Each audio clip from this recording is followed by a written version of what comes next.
I think the past is important.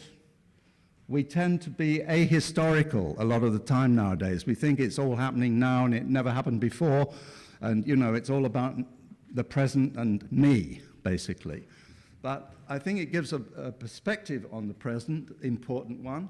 I think it's important to be humble enough to acknowledge that other people did things too in the past, very often things we are reinventing. It's a reminder of things that we may have forgotten, and I think it does bring courage and comfort to see that other people have struggled with the same kinds of issues and problems that we have with us at the moment. And perhaps it gives us inspiration for the future. You can get some pretty good ideas by looking back sometimes. So here's the first one. He was mentioned already once today, this morning. Dewey, I'm not going to spend a lot of time on Dewey because I think people know who John Dewey was and roughly what he stood for, that he viewed education as an agent of social change and of reform. This is an important one. He believed that we're not simply teaching facts, we're teaching people to be people, people who will be able to function in society. And this one is important because it relates to some of the earlier remarks. I'll let you read it. I won't read them all myself. It's silly. You'll notice that the last bit of the quote was one of the points made earlier today, that there is a tendency for higher learning to regard itself as the bee's knees, you know? Whereas there's a lot more than that outside higher learning. It's not a monopoly of higher education. Okay, here's the second one. Dear old Rudolf. Do you know Rudolf Steiner? Oh, difficult man to know. Austrian. So all his books were written in German, and a rather convoluted form of German it was. So he's actually quite difficult to understand at times. But Rudolf had some pretty good ideas, and the Waldorf Schule, which are the ones based on his philosophy of education, are still doing very well. There are hundreds of them around the world. Has anyone been to a Waldorf school or taught in one? Anyone taught in one? Okay, so a few people. These are some of his ideas. Put the child at the center. Very important, this balance between the physical and the mental and the artistic side of things. Very, very important for him. Physical development. He developed a system called eurythmy, I'm never quite sure how to pronounce it, which involves music and movement. 3 developmental stages, I don't need to go into those very much, but for quite a long time, the kids don't do formal work. They do play-related and artistically related work. They are not kind of force-fed on academic subjects. And the last bit, also again important, think of the Minister of Exams. He prefers individual assessment rather than standardized testing. And I'll say more about that in a moment. The key role of the teacher as a person, not as a technician. So again, going back to the centrality of children or students, whoever the subjects are. Has anyone not heard of Maria Montessori? Okay. Okay, she wasn't an educator to begin with. She was a medical doctor, and she lived and worked in a very poor quarter of Rome called San Lorenzo, and set up a school there which she called the Casa dei Bambini. Casa dei Bambini is the house of the children. Literally the house of the children, not a school for children. A place where children came to learn, but not necessarily to be taught, or to be taught in a rather unusual way sometimes. She believed every child, has this unique potential, not simply the way that we very often think about kids. They come in with nothing. Well, of course they come in with something. They're people, They come in with all the things that people have. They may have limited experience, but they have some experience. You can't just write on them like a blank slate. So we need, according to her, we need to prepare natural environments for children to learn in, the ones that they feel comfortable with, and to observe. Observation is one of her key things. In order to teach people, you need to observe them so that you understand them better. It's no good just going in with your lesson plan and banging away. You've got to look at people and the way that they respond. Refraining from obtrusive interference. We are terrible, aren't we? Teachers are terrible, really. They're constantly interfering. They can't stop teaching. What was it? Charles Curran said, teachers have the disease. They are sick to teach. You remember Curran, Charles Curran? The founder of community language learning. So she was an idealist, but she was also a very practical idealist. She wasn't just talking about it, she was doing it. How many people have heard of A.S. Neill? Put your hand up. Okay, that's a fair number. A.S. Neill was an educational revolutionary, iconoclast. He believed that children should be left to their own devices, basically, with a very minimum of intervention. And that included sexual matters. He opened a school called Summerhill, where the children made the rules. And they had a council of students, and they were the ones who decided how to run the school. Now, of course, he wasn't true to this all the time, because sometimes things got out of hand and he had to intervene. But on the whole, he didn't like doing intervention. He believed that children are basically good, unlike William Golding. Setting the happiness of the child as a center of, he believed that happy children actually learn better. It's a rather strange idea, but there you are. Taking into account what the child wants, not just what others want for him, And again, this is the intervention. We're constantly intervening and telling people what's good for them. A.S. Neill was saying, no, we don't do that. Let them put across to us what it is they think they need. Hardly any discipline. He said, we have no discipline, but we don't have license. If, for example, things start to get out of hand, it means that some people are imposing on other people, and that's not acceptable. Okay, so the limits to freedom are other people's, respecting other people. Making sure that teachers are honest and sincere. That's a rather strange one, isn't it?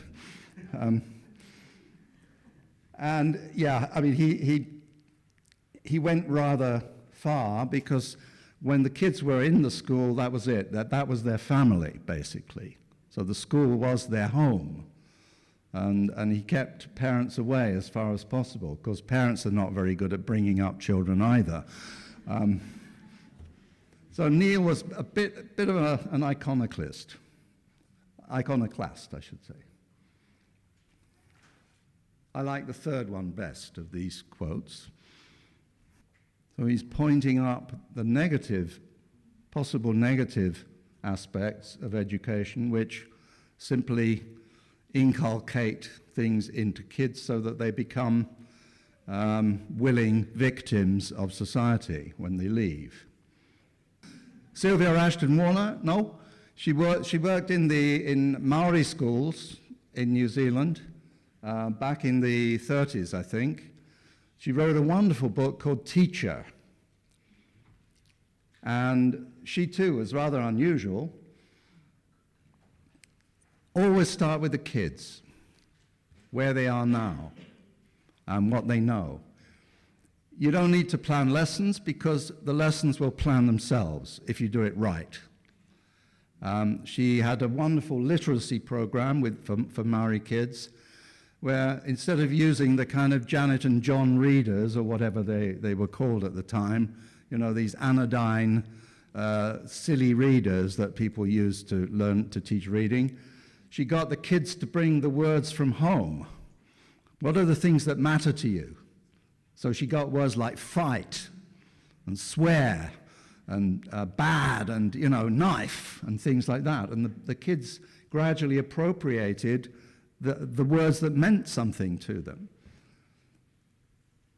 So she thought that real education is always creative and always organic, in that it arises from the activities in which you engage.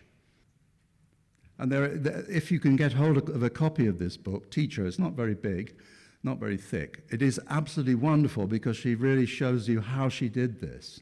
And there are examples of the kids' work and everything. You neither praise nor blame, you observe. Very wise comment.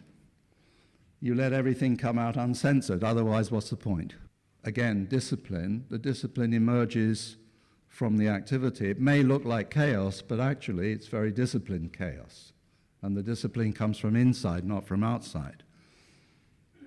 And this is the last quote there about lesson planning, basically.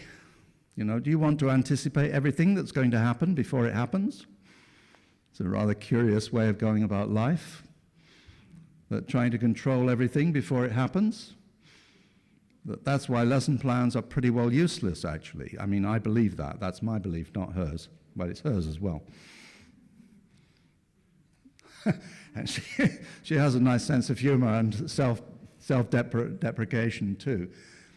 And I love, you know, this is an example of how she deals with kids, with a problem, okay? Mrs. Henderson, I'm sick of writing. Well, go and write, I'm sick of writing. You know, how you turn a negative situation into a positive one. And that is characteristic of dear old Ashton-Warner. Ooh, there's a frightening figure. Everybody's heard of Paulo Freire, yes? Yes? Not everyone knows how to spell his name properly. When I read academic articles, he's one of the names that is most frequently misspelt, but never mind, it doesn't matter, we know who we're talking about. And he was, of course, a Marxist revolutionary, in a sense, came from a very poor part of Brazil, and was involved in large-scale literacy, particularly literacy programs, but basic education programs for very poor, mainly peasant communities. So here are his beliefs. He believed that education could be changed. It could be transformative. Mostly that's not what it is, but it could be, he believed. He believed that the banking conception, you understand the banking conception of education? All right, the teacher pays out the cash and then you pay it back, you know, in the exam, basically. And he believed that education should really be about dialogue, real dialogue, between students and teacher, and between students and teacher and the community. The idea here that the power has to be with the learner, with the student. You can't teach, you can't learn for the student. And in order for the student to develop as a human being, they have to be given the respect, however little they know. They can bring that to the event. Not even the best intentioned leadership can bestow independence as a gift. You can't give people independence. They have to take it. They have to adopt it. Now who has heard of David Horsburgh? Of all the people that I'm talking about, I think he's probably the one that I would respect the most. He was in India in the Air Force during the Second World War, and he went back to live in India. And he taught in a school called Rishi Valley School. Are there any Indians here? Yeah, you know where Rishi Valley is, in Andhra Pradesh.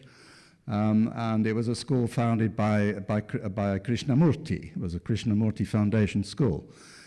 But he left there and set up on his own. He set up a small school called Neill Bagh, very close to there. And he set it up on completely unorthodox lines.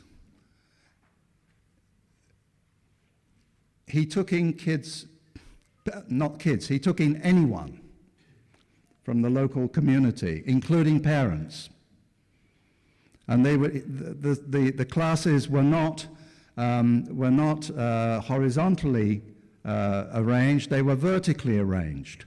So you might have someone who was 50 years old in a class alongside a 5-year-old.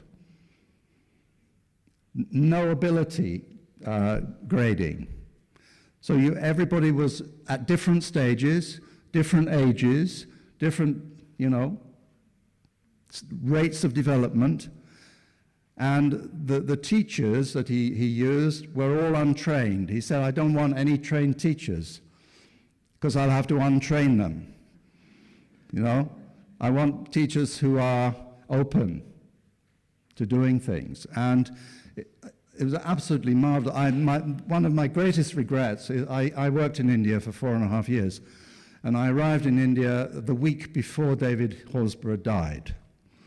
So I never met him. I only met his widow and his son, who took over the school. But the school was in rural Andhra Pradesh. Now, if you've never been there, it's difficult to imagine. Very dry, very poor, no resources, extremely backward in many respects. Here are some of the things he believed in. One of the things he did was to make sure that everybody learned how to use their hands.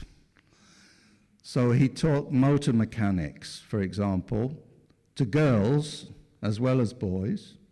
And his wife taught sewing and embroidery to boys as well as girls. They grew all their own food. They dug their own wells. They ran their own place. So that it was a school which was also a place where you lived. Although they lived in the village, they would come in, and that was a community. And it's the most extraordinary, I have been to the school, even though it was after he died, most extraordinary atmosphere in that school. Because the kids are all actually learning something, and they're learning something that they like doing, at the speed that they can do it. As he said, he wants people. He hated tests, never had a test in his school, never had an exam in his school. Have a school where everyone is successful in their own terms, not by some external standard, but in their own terms. If you want, you can check up on unfortunately, he didn't write very much. He wrote a couple of articles, and all I could find. I couldn't find any books that he wrote. He never wrote about his experiment himself. But these two references are quite useful. They give you a lot more background. John Holt, that's what he believed. Learners they know about how to learn. They know what they want to learn. And what gets in the way of that is all of this stuff. Teaching, schools, curricula, materials, testing, and rewards. Thought rewards were very, very damaging things. People don't need rewards, they need encouragement. That's different. They need support. And as he quite rightly says in his wonderful book, Why Children Fail, I recommend that book very strongly because it's based on his detailed classroom observation of classes that he taught and observed over a period of years. And he said schools are full of fear. People are afraid. They're afraid what other people might say. They're afraid of failing. They're afraid of all sorts of things. And they're confused because a lot of them don't know why they're learning what they're learning. They can't see the point of it. And they're bored out of their minds a lot of the time. Does this say anything to you? Does this ring any bells? As he says, I think this is very telling too. You know, intelligence is not how much you know or know how to do, but how you behave when you don't know what to do. Because that's what's going to meet you outside the classroom. There are no certainties outside the classroom. You know, that's why a lot of people who do well academically don't do very well in their lives. Again, he believes that we are learning animals. We do it naturally if we're allowed to, because they learn not to think. They learn to do what they're told. That's different. Anyone heard of Dorothy Heathcote? It's a wonderful example of somebody who came from nowhere. She worked in a mill. She left school at 14 and worked in a woolen mill in Yorkshire until the mill owner noticed that she was a bit brighter than most people and sent her he paid for her to go and train as a teacher. And she developed her very own way of teaching, which was through drama. Everything was based on drama. Wonderful. So drama should be at the heart of education. By drama, I don't mean putting on plays. I mean using situations to develop drama. So it's not drama in education, but it's drama as education. And if you read, there are a number of books about her which explain this in great detail. But again, trusting the kids, trusting that something positive is going to happen, provided you give the framework for it to happen in, and provided you're there to give the nudge in this direction or that that is necessary. This idea of hers, the mantle of the expert, was that, you know, she would give the kids, she'd say, okay, you're a company, you know, you're a company, you're running a business, okay, this is the business you're running. Okay, now you decide how you're going to do that. And from that seed, then each person becomes an expert in their part of the business.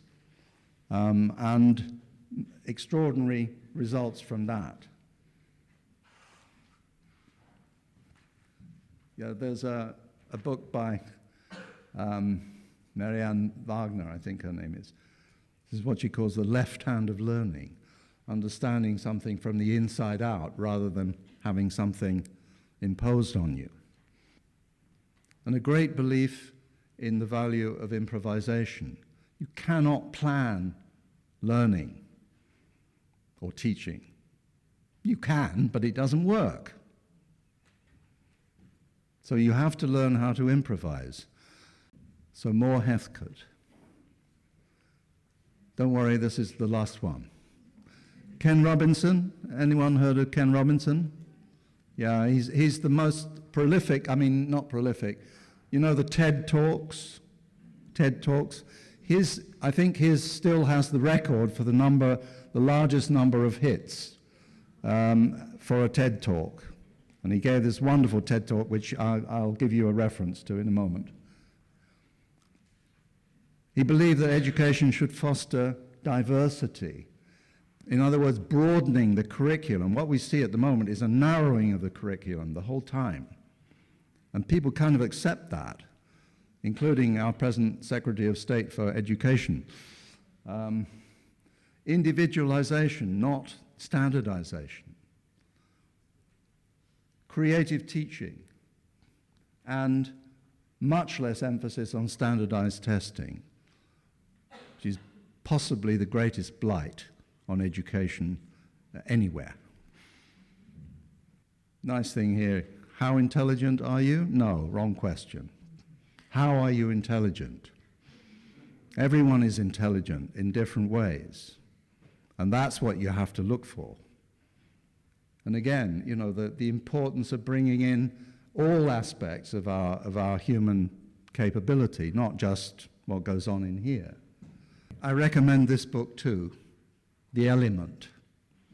Very interesting book about creativity, basically, but it's about creativity and education together.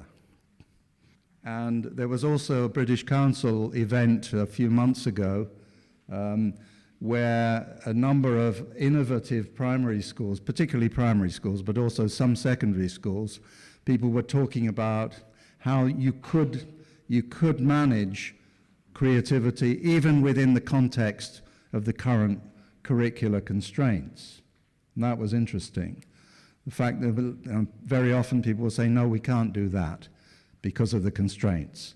But these people were showing how it could be done, particularly in the area of teaching foreign languages in Britain, which is a challenge at the best of times. You know, nobody, well, not nobody, but we are notoriously bad at learning foreign languages, which is one of my great regrets. So just to remind ourselves what schools are really for: custodial care, keep them off the streets so the parents can go to work. Social conformity, which is making sure that people know where they are in the pecking order. All right? You're either, you're either up there or you're down here. You're a success or you're a failure. Make sure you know, it's important. Finally, education. Well, it's the sort of bottom of the list, really. Who was it who was saying that some of these people were now filling in forms for 50% of their time? Well, what about, that's time not spent teaching, isn't it? And even then, what sort of education are they getting? Are they getting the traditional kind that I've been talking about, the institutional, public kind of education, which, to my mind, is not education? And if there's time, I'll tell you a personal anecdote about that. No, I won't. I'll tell you now, because there might not be time. I am a failure. I failed my 11 plus exam. When I was 11, we all had to take this test, and if you failed, you went one way towards the rubbish dump, and if you passed, you went the other way towards the grammar school, which was, the beginning of success in life and everything. You would, bound to have a nice big car if you went to the grammar school, and get a good job, go to university, get an MA. We didn't have PhDs much in those days, but, I failed my 11 plus. Luckily, I had teachers who cared. We're going back a long way. I'm talking about the 50s, early 50s now, of the last century. Not the one before that. Yeah. I had teachers who cared and who encouraged me to take GCE examinations, although that wasn't part of the plan for secondary modern schools, and I passed. And I had a head teacher who cared and said, you should go on, you should go to a grammar school now, because you can transfer, and I did. And there I had a headmaster who also cared, and who said, called my parents in and said, he was a Yorkshireman, he was a son of a miner, wonderful guy. Lad, I think your lad ought to go to Oxford and Cambridge, or Oxford or Cambridge, what do you think? And my parents said, all right. They had no idea what he was talking about, because no one in my family had ever been to a university before. And so I got a scholarship to Cambridge. But I'm a failure, because I failed my 11 plus. Just think what my trajectory might have been on the basis of that one moment in my life when I failed. What rubbish, honestly. Anyway. Okay, so if you compare what these great educators, and they're all saying basically the same thing, I hope you agree, you know. They may not be saying it in quite the same way, but they're saying basically the same thing. Public education has been going its own merry way and not doing the things that these great educators have been recommending. Basically, that's it, isn't it? Great educators, more freedom. Public education, more control. They're desperate that control might somehow escape them. Diversity and creativity in education. What we want is more conformity. Everyone the same. Standardization. Great educators want things to come from the bottom up, from the kids. Public education wants to impose curricula, syllabuses, textbooks, exams, the whole shooting match. Great educators put the children first. Public education puts the system first. And I would say that very emphatically. We don't want to rock the boat. We've got to have, it's the system that has to win every time. Synthesis rather than analysis. Facilitation rather than compulsion. And so on and so on. Great educators believe that you can evolve a curriculum from the learning group. You don't need to impose a curriculum. But as you can see, if you live in this country, there are more and more curricular constraints. The more the merrier. In the illusion that this somehow ensures that, you know, you've got things under control. So it's all about grades, it's all about league tables, and all the rest of it. So these conclusions are not very deep ones, I'm afraid. The views of great educators are definitely at variance with most educational authorities. And if we go on in this way, we are ensuring that the kids will go on failing. I mean failing in the wider sense of the word. I don't mean failing their exams. They can pass their exams and fail. So I think we do, and we're coming back here to some of the things that were being discussed in the panel, and Fergal touched on this morning, that we need to create a groundswell of opinion which will favor change, transformation, not just more of the same. You know, we can't go on this way. You really can't.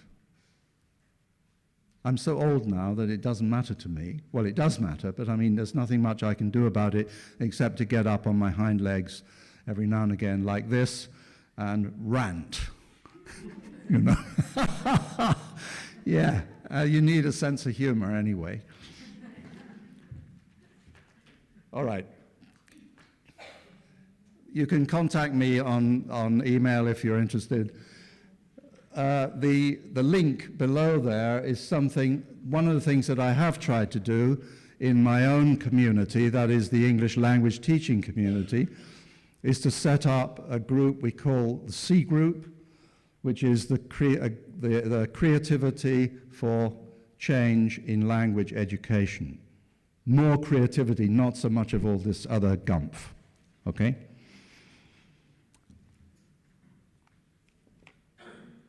I'm going to read you a poem to finish with. I remembered. I know I'm a little over my time, but nobody's been waving a red card, or if they have, I haven't seen it. He's waving it now, okay. This is a short poem, don't worry.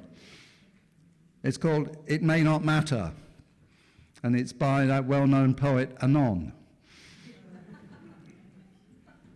So if anyone ever finds out who Anon is, please tell me, because I would love to acknowledge this poem. Okay, it may not matter. You never know when someone might catch a dream from you, or something you say may open up the windows of a mind that seeks light. The way you teach may not matter at all, but you never know, it might. And just in case it could be that another life, through you, might possibly change for the better, with a brighter and sunnier view, it seems worth a try at pointing the way to the light. Of course, it may not matter at all, but then again, it might. Thank you.